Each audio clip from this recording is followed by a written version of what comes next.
Para ulama mengomentari awal-awal daripada ayat kalimat awalam yarul insan, manusia, ternyata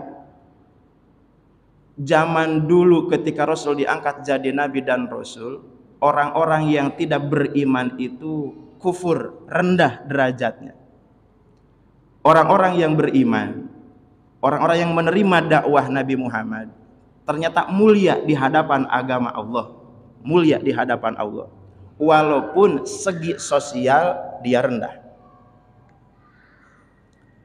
Nah, kata para ulama, apa yang bikin manusia itu berharga, mulia, terhormat?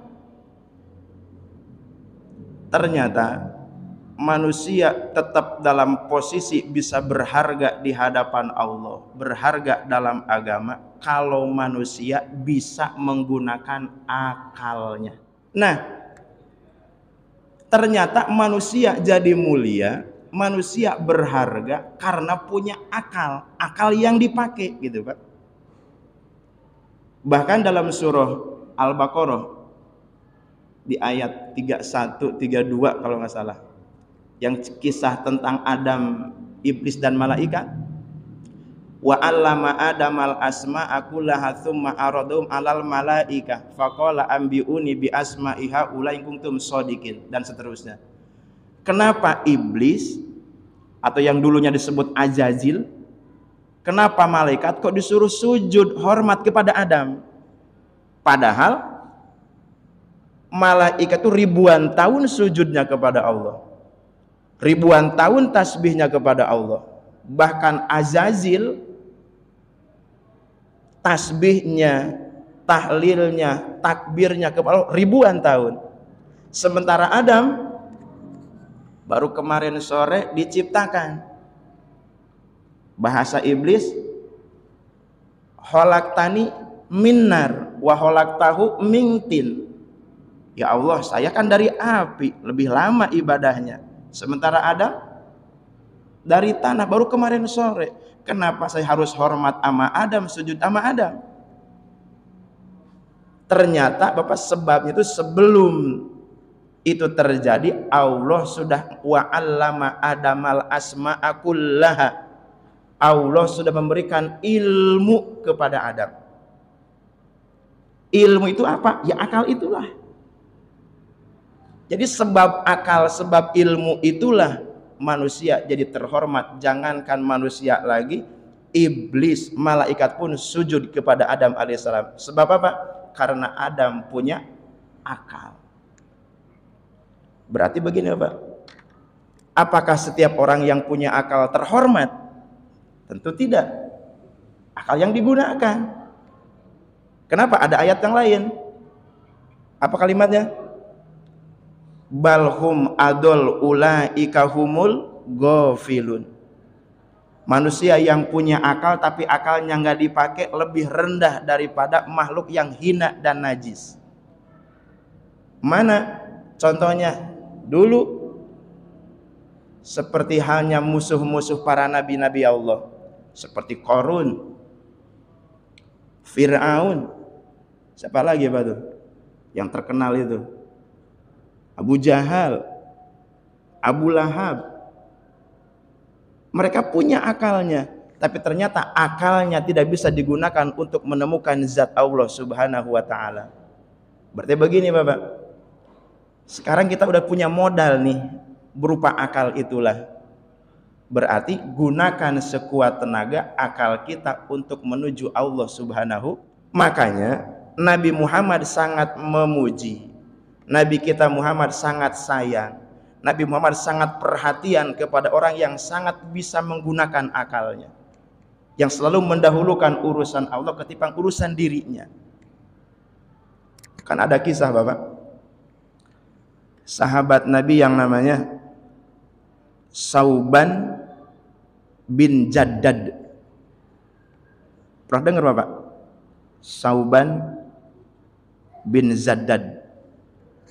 Sauban ini termasuk dulunya itu tawanan perang, berarti hamba sahaya. Dibeli oleh Nabi dan dimerdekakan oleh Nabi. Sauban ini segi ekonomi di bawah rata-rata lah Pak. Karena memang Pak, sahabat Nabi itu hampir 80-90% lah itu, segi ekonominya itu memang di bawah. Termasuk Sauban. Tapi Nabi memuji, menghormati Sauban, sampai-sampai Nabi tidak mau sholat subuh dulu dengan sahabatnya sebelum Sauban datang. Nah, ini hebat Pak nih. Jadi Sauban itu orang yang tidak pernah ketinggalan sholat berjamaah Bapak. Dan Sauban ini selalu ngambil posisi di pojok kalau sholat berjamaah. Mungkin kalau di sini mah di pojok kiri kanan, di pojok mulu Pak nih. Jadi Sauban itu setiap berjamaah pasti ada. Bahkan sebelum waktunya tiba, Sauban sudah duduk di tempatnya. Ketika Rasul mau sholat subuh, Rasul kan lihat sahabatnya nengok kiri, nengok kanan. Ketika pas nengok ke sebelah pojokan, kok Sauban tidak ada? Nanya ke sahabat, kemana Sauban? Tidak ada yang jawab, tidak ada yang tahu. Kata Rasul, ya udah jangan komat dulu, tunggu sebentar. Ditunggu terus Pak, sampai mau matahari terbit. Setelah mau matahari terbit, sedikit lagi mau terbit, kata Rasul, silahkan komat. Sedikit Pak nih. Nah inilah kata para ulama, jadi hukum Pak nih, jadi hukum. Kenapa Rasul menunggu Sauban? Jadi hukum kata para ulama bahwa azan itu haknya muazin. Jadi yang menentukan masuk waktu sholat siapa? Muazin. Yang menentukan qomat baru imam. Bukan itu. Ini kata para ulama apa nih? Jadi yang menentukan azan muazin haknya. Yang menentukan qomat siapa? Imam. Kalau kata imam, qomat, qomat. Kata imam, tahan, tahan. Sama kejadian ketika Sauban belum datang. Kata Rasul, kemana nih Sauban? Ditungguin terus. Makanya Bapak kan kalau di Mekah ya, Mekah khususnya di Arab, di Masjidil Haram, kan sholat subuh itu udah mendekat ke siang ya. Mendekat ke siang. Nah kalau kita kan menunggu siang, udah berangkat kerja duluan. Ditungguin oleh Nabi, tidak datang-datang Sauban. Kata Rasul, qomat, qomat sholat. Selesai sholat subuh berjamaah, kata Rasul setelah sholat berjamaah, yuk kita cari Sauban, barangkali kita ada yang perlu dibantu. Nanya ke sahabat, apakah ada yang tahu rumah Sauban? Tidak ada yang tahu ternyata Pak. Nanya-nanya Rasul, ada yang nunjukin, ya Rasul rumah Sauban di sebelah sana jauh.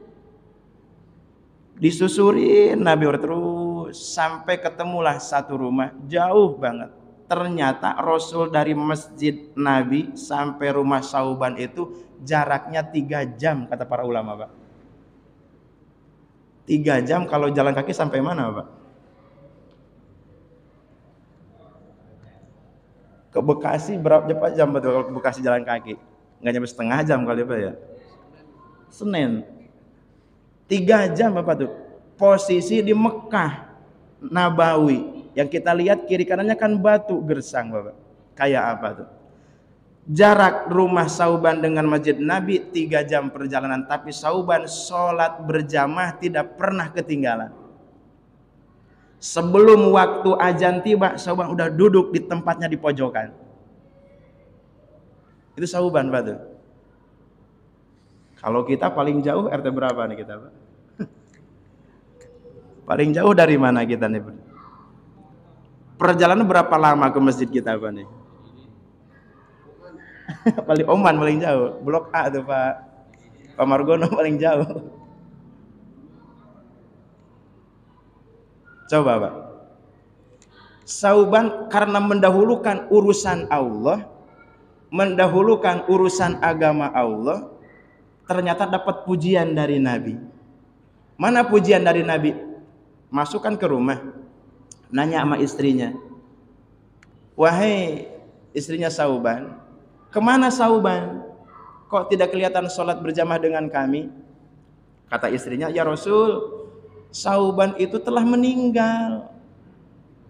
Malam tadi meninggal ya Rasul. Jadi kata Rasul, terus Sauban tidak berjamaah itu gara-gara meninggal? Iya ya Rasul. Kata Rasul, wahai istri Sauban, apakah ada yang aneh dari Sauban ketika menjelang sakaratul mautnya? Kata istrinya, ada ya Rasul. Apa kira-kira yang aneh? Dia itu ya Rasul ketika sakaratul maut ngomong 3 kata yang keras. Apa kata-katanya? Kata istrinya, Sauban ketika sakaratul maut ngomong gini, ya Rasul, kenapa tidak lebih jauh lagi? Yang kedua, kenapa tidak yang baru? Yang ketiga, kenapa tidak semuanya?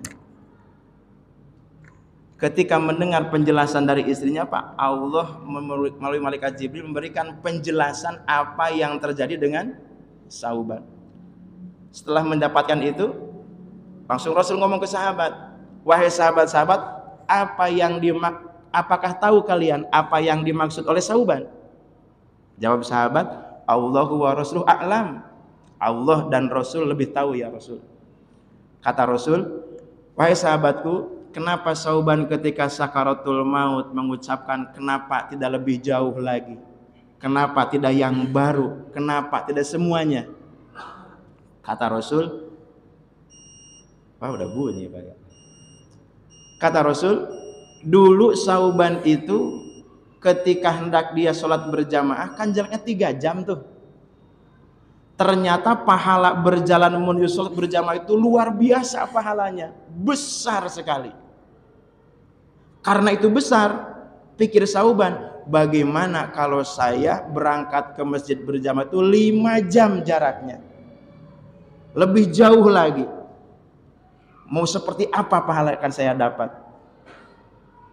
Yang kedua kata Rasul, kenapa Sauban mengatakan tidak yang lebih bagus, yang baru? Sauban ketika berangkat menuju masjid berjamaah itu kan musim dingin kata Rasul.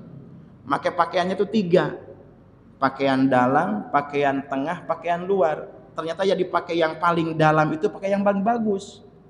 Di tengah perjalanan ketemu orang yang kedinginan. Baju luarnya yang sudah lapuk jelek itu diberikanlah ke orang itu. Sehingga orang itu merasa nyaman dan tenang dan merasa tidak kedinginan lagi dengan sebab baju dari Sauban. Nah kata Rasul, pahala baju jelek itu tentu Sauban terkagum-kagum. Mikir Sauban, bagaimana kalau saya sodakoh dengan pakaian yang baru? Mau seperti apa lagi pahalanya? Yang ketiga kata Rasul, kenapa Sauban mengatakan kenapa tidak semuanya? Dulu katanya Sauban ketika pagi-pagi sarapan, segelas susu dan separuh roti katanya, hendak mau dimakan, ada orang masuk rumah minta makan minum ke Sauban. Kata Sauban, silahkan kamu masuk. Ngambil gelas kosong dan rotinya dipotekin pada dibagi 2, susunya dibagi 2, setengah-setengah lah. Sauban sodakoh roti setengah, susu setengah gelas. Ternyata sodak itu pahalanya luar biasa. Sauban merasa kaget dan menyesal, kenapa saya enggak semuanya saya sodakohkan. Nah Pak, sebab kejadian inilah Allah menurunkan surah Al-An'am berkaitan tentang masalah ketika orang sakaratul maut hijabnya itu dibuka, neraka dinampakkan, surga dinampakkan. Tuh Pak, kalau orang mendahulukan agama Allah dapat pujian dari Allah, pujian dari Nabi, termasuk Sauban. Kita atau Pak kalau nggak bisa sholat berjamaah yang jauh mah atau yang dekat mah jangan sampai dilewatin, nah gitu Pak. Kalau belum bisa kita sodakoh yang paling bagus mah atau yang agak-agak bagus malah sodakohkan. Kalau kita tidak bisa sodakoh semuanya atau 2,5% mah dari rezeki kita keluarkan. Itu hikmahnya Pak. Jadi sebagai apa? Sebagai rasa syukur kita kepada Allah Subhanahu wa Ta'ala. Dulu orang kafir Quraisy, kenapa kalian kufur? Kalau sekarang, kenapa kalian tidak mau bersyukur?